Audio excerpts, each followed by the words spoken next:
rub my hands. It makes too much noise. There you go. Are we good? Yes, sir. You know, kind of match today, don't we? We do. Good morning. Good morning. I'm glad that we color coordinated. Good morning. Thank you for joining us. We're talking about today. We're going to talk about overcoming objections. Because last week we talked about tie downs and how by using tie downs we can eliminate a lot of the objections by getting that commitment up front. Then we got to the point in our little scenario where we talked about where the merchant tries to give you the objection of right. You know what? I think I need to think about exactly the most dreaded objection. And inside you're screaming and crying and falling apart. You're going, oh, are you kidding me? I need to think about it. Well, as we showed by using tie downs, how to eliminate that 60-70% of the time is by having them tied down up front. Well, you did say, right, that you wanted to move forward if I did these things. Yes. Yeah, you're right. I did. Right, but you're still going to get that 30-40% of the time. Yep. They still need to give you, they still are going to say, I need to think about it. Yeah, Chuck, I still need to think about it. So how do we handle this? Number one is that we have to understand that our job as the salesperson is we become just really proficient at uncovering what the true objection. I need to think about it is not really an objection. Right, because that's not it's nothing. It's nothing. So how do we uncover that? And then we want to ask questions. So we're going to uncover what the true objection is, and then we're going to talk about how do we overcome the objection. So I go, let me ask you, John, when you and I spoke earlier, you did agree that if I did these things for you that we can move forward, right? Well, I did, Chuck, but you know what? I always think about things. Okay. Well, let me ask you. When we agreed upon this, in what part of saving $800 a year do you really need to think about? I mean, you did agree, right, that we put that $800 a year back in your pocket is a better fit for you? Yeah. Without sacrificing the quality and the service, you can use the same equipment. What was it that you needed to think about? And it could be right here, could be anything under the sun. Right. You know, they'll bring up things completely out of left field that you don't even like. Yeah. And a common one in our industry is they'll say, well, I don't want to buy new equipment. Well, right. Well, let me ask you, since you brought it up. Yeah. Because I've been down this road before, and then I had to get new equipment. I didn't want to do that, and then it took too long. And then what do I do with my old one? I didn't think I really needed new in the first place. So I don't know if I want to go through that again. Perfect. Because what the inexperienced sales agent or advisor is going to do is going to go, oh, you don't have to buy new equipment. What we'll do is we'll just blah, blah, blah, blah. That's not how you handle an objection, because if you handle an objection like that, just by going, oh, you don't have to buy new equipment, you didn't even tie it down. So what you need to do is first thing is you got to paraphrase the objection. So we're in agreement here. You understand that okay, so your concern is that you'd love to take advantage of the savings like we talked about initially, but your concern is you just don't want to go through the expense of buying new equipment? Well, just the expense and the whole, I just don't have time for this. I understand. Let me ask you, if I can show you by using your same equipment, you can still take advantage of the savings, and I'm going to take care of everything for you, that's a better fit for you, isn't it? Yeah, but that's what the last guy said too. Well, and then what do you do? So here you have to rely on your experience up to this point with them. And you go, well, let me ask you, when you and I spoke originally, didn't I do exactly what I said? I went and got you a better deal. How much time have we invested to this point? Not a whole lot of time together. Basically, we're over halfway home. So let me ask you, you do agree that I took everything that I've done everything I've said up to this point, right? I went and got you a better deal. Okay. Yeah, you've done a good job, right. And I appreciate that. Well, of course. And my objective is to put more money back into your pocket. Okay. So is there anything that would lead you to believe that the second half of this transaction is going to be any different than the first? Was it painless up to this point? Yeah, it is, Chuck, and you're a great, whatever you are. Whatever. But understand, you have to draw from your experience. Because everything I've done up to this point has been professional. I've done exactly what I said I'm going to do. And you have to call that out. And that's really important, isn't it? And that's why you work on report. That's why one of the reasons we talked about tie downs last week. It's the reason that you play your cards the right way, the whole way, and be professional, because most salespeople will call it, most people who are selling anything don't do a good job. And so when it comes to this like hesitant sort of things, it's based on their experience dealing with all the crappy salespeople or people who are selling them things that have come through the door. And now I've got somebody who did play their cards right. And so I'm thinking about not only him, but I'm really thinking about all the other experiences. So if he did play his cards right, and I'm going, yeah, but other experiences I've had, but he had to remind me that he's not one of those guys, and that he did play his cards right. That was so. It's the right thing. It's exactly the right thing to do, and most people just. They didn't do the report right. Right. They go, hey, how about the Vikings? Anyway, let me show you what I love. Right. And then they go on and tell you about stuff that you don't really care about. They don't play the cards right. They don't do tie downs, and they wonder why they can't close it, or they get an objection. Well, like you said, play your cards right. I think one of the things that you really got to take, and this is always uncovering. Number one, uncovering objections and overcoming them is when it can get a little uncomfortable because it's confrontational. Okay, so you've got to be real savvy with that. And the only reason why it works to go, well, let me ask you, didn't I do everything that I set up to this point? So what I didn't do is I didn't get the statements from I did get the statements, but I didn't send them in to my agent director and take 4 days to get back to you and have to call you back and go, hey, I can't make it today, but I'm going to make it tomorrow. Can you squeeze me in tomorrow? I did exactly what we agreed upon. So in this relationship, if I do exactly everything that we agreed upon, that I'm going to fax the statements in, I'm going to come back in an hour, or I'm going to come back tomorrow at 10 a.m., and I'm doing these things, then I can say, well, let me ask you, I mean, I understand that I understand you're busy, John, I get it. But when you and I spoke up front, you agreed that you wanted to put more money back in your business. And I'm sure, and you already agreed during the presentation that you'd much rather have the $800 a year back into your pocket, right? Well, yeah. I mean, of course, why forgo $800 that could go to your business? It's a lot of champagne on New Year's Eve when the year's done. Here. So I expect some. So what you're saying is that the equipment's a concern and your time is a concern. Right. Right. Okay. So let me ask you, I could show you how to take advantage of that $800 savings by using the same equipment, then basically we're good to go, right? So you're saying I can use the same equipment for sure? Correct. We'll just reprogram what you have currently. So how long does that take? You know what? I'll take care of that for you. It takes 10 to 15 minutes and I'll take care of that for you. So right. And you've built trust along the way. Right, so this is a little out of context because we don't have the sales process up front, which we talked about last week with the tie downs. This only works if you've done the tie down part right. If you haven't done the tie down part right, you can't rely on the relationship. You can't rely on well, you said this. So, and you don't know where objections are going to come. They come out of left field and they're all kinds of weird things. Well, because you don't know what I'm thinking. You don't know what crazy abuse I've had in the past with, with buying other stuff. So you don't know. So and that's why you have to play your cards right, so that when it comes to this point, whether it's a tie down, you're holding feet to the fire or whatever, even if you use the tie down, and remember, this is the 35% give or take of the time, that's still, you're going to come up with the dreaded, I got to think about it. Sure. And then so you have to play then you play it like that. Yeah, some of these are not going to get passed. But the point of handling an objection, I think the first thing you have to remember is before you give an answer, you have to paraphrase the objection so the customer understands that you understand.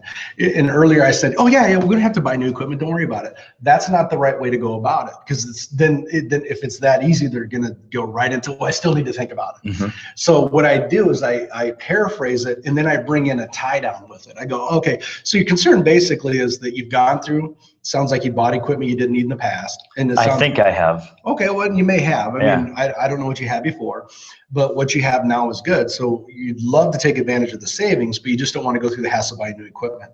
Now I've paraphrased it. And sometimes you might understand, maybe I said it, maybe what I said wasn't what I was thinking. Right. And so when he's paraphrasing it, I go, well, no, what it really is. And you would have missed the whole thing if you would have said, hey, we can just use your own equipment. Yeah, right. You can't be that flippant about it. Right. You can't be, so you have to paraphrase it. And they're going to go, no, well, it's really what I'm concerned with is I lease this equipment and I can't switch. Okay. Oh, okay. So now we have a whole nother issue going on. So your concern is that you're leasing this terminal and you're worried about the bank relationship side. Well, Red, I've got like a 4-year agreement on that terminal. Right. Well, and now, okay. So if you could fulfill this, because it sounds like you're someone that likes to fulfill your obligations, but still take advantage of a better banking relationship, that's a good fit, right? Right. And what he's doing is paraphrasing. Right. I'm paraphrasing. Okay. Leasing equipment's a lot like leasing a car. If you lease a vehicle from one dealership, it doesn't mean you have to go get service at the same dealership, right? Right. Okay. Same thing here. They're two separate sides. So you'll fulfill your obligation there, but now we can pay for that obligation by what I'm saving on the bank side. Oh, that's a cool idea. Now that will help you, won't it? Yeah. Okay, great. Never really thought of it that way. Right. So you got to kind of throw it in perspective for them. And then, so first thing you want to do is paraphrase the objection so they know that you understand it. Then you want to answer and overcome it. And there's some other things that you can do when overcoming objections that really help you relate. And we used to call it the golden rule of handling any objection is feel, felt, found. People just want to be understood. So with your customer, you can go, you know what, John, I understand how you feel. Man, I've seen that time and time again. People bought equipment they didn't need. You know, I've felt that way before. I've run into that scenario myself. Okay, I understand how he feels because I felt it before. But what I found is, in this scenario especially, we can actually use the same equipment that you're using today, and you don't have to go through that extra expense of getting a new piece of equipment. Now that makes sense, doesn't it? Yeah, actually it does. So I'm glad you pointed that out because I didn't know how that worked. oh, sure. I mean, your job's to sell widgets. You know, my job's to make sure that you have the best program for you. And it's you. People, if they understand where you're coming from and what your intent is. Look, my intent is, Mr. and Mrs. Merchant, is that for however long you decide to accept credit cards, I want to be your provider. And the only way that I can do that is a couple different things. Number one, I need to give you a real competitive program, which that's why we're here. That was the premise of our sale in the beginning. That's what the customer agreed to up front. And number two is I need to give them the level of service that is probably better than what they're getting today. Because if I do any one of those things, if I fall short on any one of those things, what are you going to do as a merchant? Well, I'm going to be open to the next guy that comes in the door. Yeah, you're going to leave me. Right. So understand that, and we'll talk more about this, and we'll talk more about follow-up with your current customers, follow-up with prospective customers, because everything that in this sales process will be based on what behaviors did I demonstrate to that customer to this point. And the analogy we used earlier was, didn't I go out and get you a better deal like I said? And I showed up here at 10 o'clock like we agreed upon. So let me ask you, just so I understand, why do you think it would be any different from this point moving forward?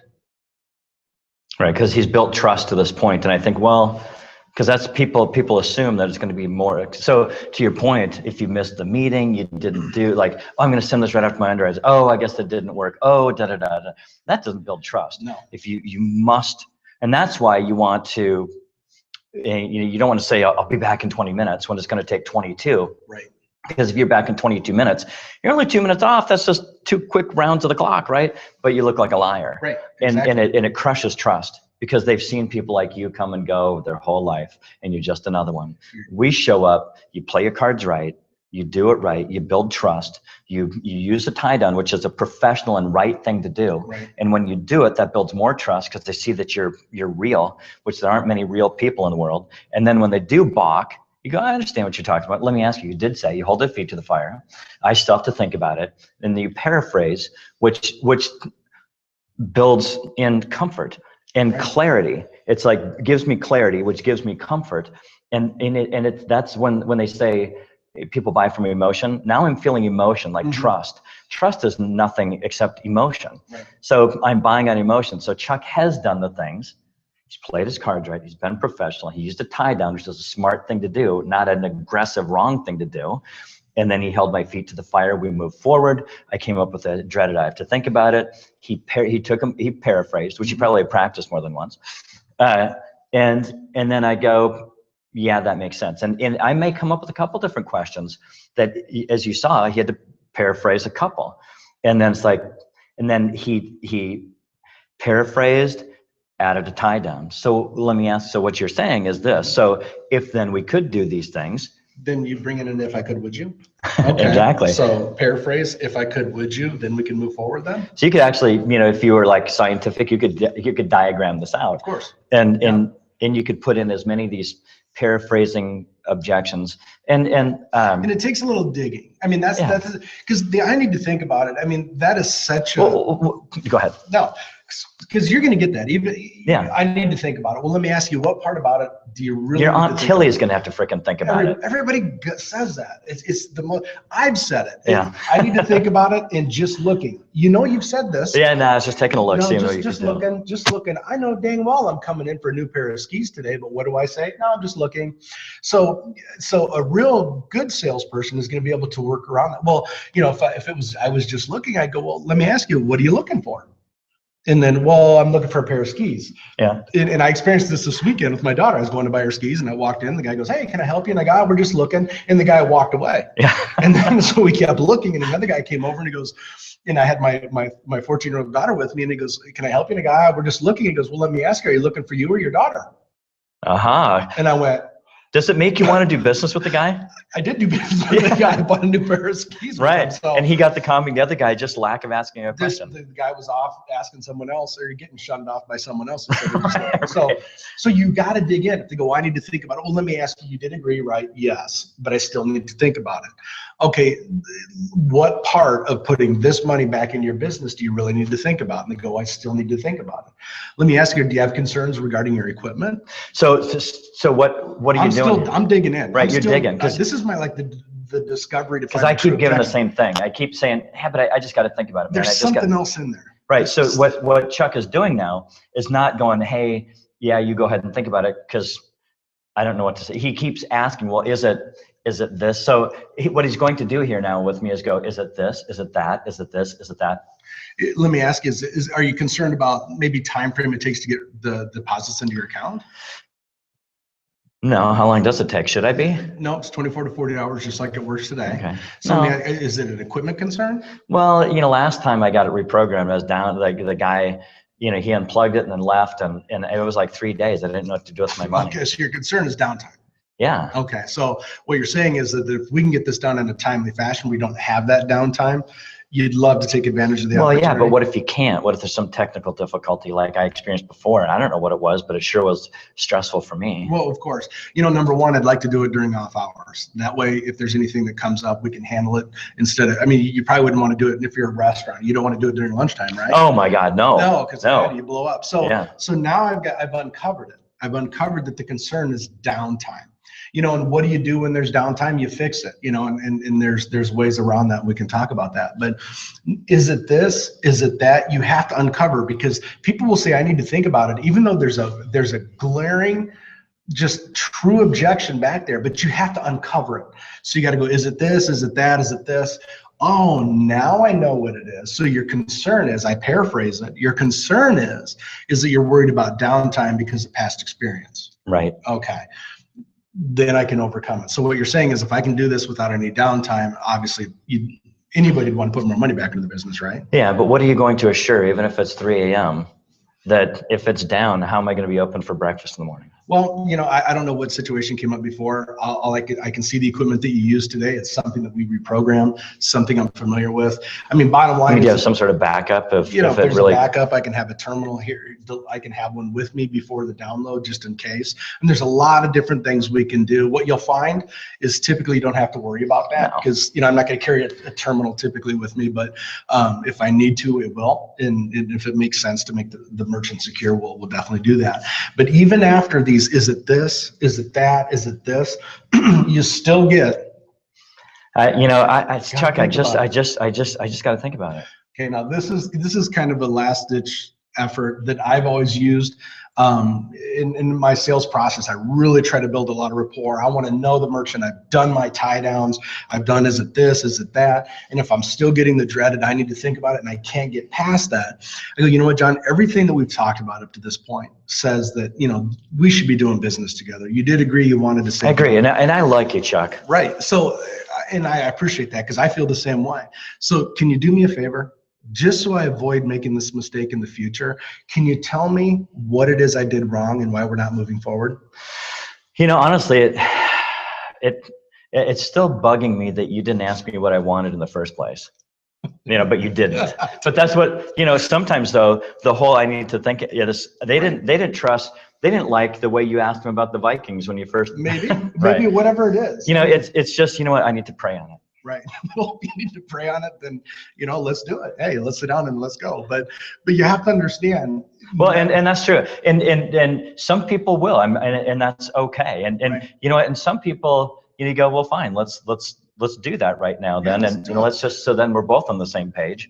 And it's not, and it's not like you're making, fun of somebody who wants to do that, because that's serious for them. Right. And some people are like that, and that's okay. But you can pray together for a moment, Yeah, or you can, whatever it is. But usually that will never happen. That will never happen. Usually by the time, if I build good rapport with my customer and we've got a bond and a friendship outside of the business part of it, the minute that I go, look, so I avoid making the mistake in the future, can you tell me what I do wrong? Because I don't want to do this again, because I'm trying to get better too. In 90% of the time, they're going to go, no, it's not you. Yeah, it's me, Chuck. It's just. And that's where, and John was teasing me because that had happened at one point. I said, what did I do wrong? The guy said, I need to pray on it. Well, okay, well, that's something I can't overcome. That's just the way he operates. So, but 90% of the time go, no, it's not you. It's this. And then they'll give you the true objection. And then what do you do when you get the true objection? Paraphrase. You answer and you overcome it. So it's just, you just have to be methodical about it. But this only works. These ways of handling the objections really only work if you've built good rapport. You've asked a lot of good discovery, which will build that rapport for you. You've done your tie downs along the way. If you do those three things, then these things will work. If you don't do them, you're still going to get you're not going to get anywhere. So you just need to understand that I may have to overcome some objections in here, but going into it, I'm very assumptive. I'm assumptive because when I left John's business and had those statements in my hand, we came to an agreement. The agreement was, yes, I'd love to do business with you. Now just show me that you can save me a little money and we're going to move forward. So I'm very assumptive when I come back. So when he goes, I need to think about it, I'm almost like shocked. Right. I'm like, oh, okay. Well, let me ask you, when you and I spoke before, you'd said that if I did these things. He's not really shocked. He's just playing shocked. I'm playing shocked. I anticipate this happening every time. Right. When I'm really shocked is when they go, yeah, hey, great. It's the legal name of the business is this. And I'm like, oh, all right, my skill sets worked. It worked. It did exactly how it's supposed to. And this is just like building anything, isn't it? Like if you're going to build a house, people, and this is sales. A lot of people don't want to be salesmen, but if you want to make money, don't call it sales, call it whatever you want to call this. But this is how you get business done. Mm-hmm. This is how you get business done on every level. On the very top level to a bottom level sales deal. Right. And across, it doesn't matter what industry. No. This is the formula, the flow. Like, you can go to a weekend sales training event, and we just compiled it, condensed it into something that however many minutes has been, 20 minutes, 19 minutes. But if you review the stuff and practice it, you work on your skill, and then you have to apply it. And so it's not always going to go exactly right at first, but just like anything that you're developing a skill at, once you start applying this and applying it, you get better and better and better and further, and then pretty soon it all works, and you go, well, you just automatically paraphrase. Right. And that's how we see people write a lot more business than the people that don't, because this is it's a skill, it's a craft. If you want to make money, if you want to do business, then you need to do these things. And it doesn't matter if you're selling skis in a retail shop. There's simple techniques that, and what we talked about is, it's not like, oh my gosh, you're speaking Chinese. No, you're building rapport, you're doing a tie down, you're thinking assumptively, you're operating assumptively, you come back, you explain it, you expect probably that they're going to come up with some objection. Sure. When they come up with an objection, you paraphrase and add a tie down to it. And the nice thing about paraphrasing is it gives you a couple seconds to kind of come up with what you're going to say after you paraphrase it. Right. So it gives you time. It bides you time to kind of piece it together in your mind. So understand that, always paraphrase it. And a simple kind of trick to it, if you will, is that I always say, if someone asks me a question, I answer it with a question, because it gives me time. It allows me to clarify exactly what they want, what they're looking for, what they're thinking, and then I can come up and answer that question. That's it. Well, no, that's right. So anybody asks you a question, clarify. Yeah, clarify. Yeah. Clarify. So, If we leave them with anything, I mean, besides just review this and go, okay, how do they do that? If you build rapport, you ask for a tie down, right. you come back, you're very assumptive. If they give you an objection, you hold their feet to the fire about the tie down. Well, you did say, didn't you? And they go, yeah, but. And you go, okay, you clarify the but, you add a tie down, and then usually that's it. Yeah. And maybe you've got to do another one, but that's about it. I mean, we went through a lot of them. Yeah. Yeah, what about this? What about that? And if all those paraphrasing and tie downs and discussions don't work, then you go, well, so I don't make the same mistake next time. Yeah, what did I do wrong? What is it? Right. And that's like the last thing that almost you never have to do, but sometimes you do. You do. And don't forget feel felt found. Oh yeah. Yeah, Which relate. yeah. Works golden. I understand how you feel. I felt the same way, but what I found is blank a solution. So you do those things, just practice it. Yeah. The first few times you do it, you're not used to it. If you're relatively new to sales or haven't used this in your sales repertoire before. And a lot of people who have sold things in the past have never really they've heard it kind of, but maybe they've used pieces of it or don't understand why the rapport and relationship is so key to later. It's just a flow of things. And if you don't put the foundation in first, which is genuine rapport, like showing up with sincere interest, which is a topic for a different day. Right. But, a lot of people don't build rapport very well. They don't take a sincere interest. So then later they don't have the trust that you really care anyway. Right, exactly. So work on that. Yeah. With the tie downs, with this part. If you do these things right, and just even though they may seem unorthodox in the beginning, it might seem a little uncomfortable. I know new things often do feel uncomfortable, but you just get a little farther each time and you get more credibility with your customer. But do those steps. I was here on time. I did exactly what I said I would do. I mean, I did what you asked. Right. What you asked is, yes, show me that you're saving me money and I can move forward with you. I did that. So, I mean, wouldn't you believe that that's how I conduct myself when I do business? Yes, great. So do those things and you'll close a lot more business. Well done. All right, thank you. Well done, Councilman. man. Thank you, sir. Thank you.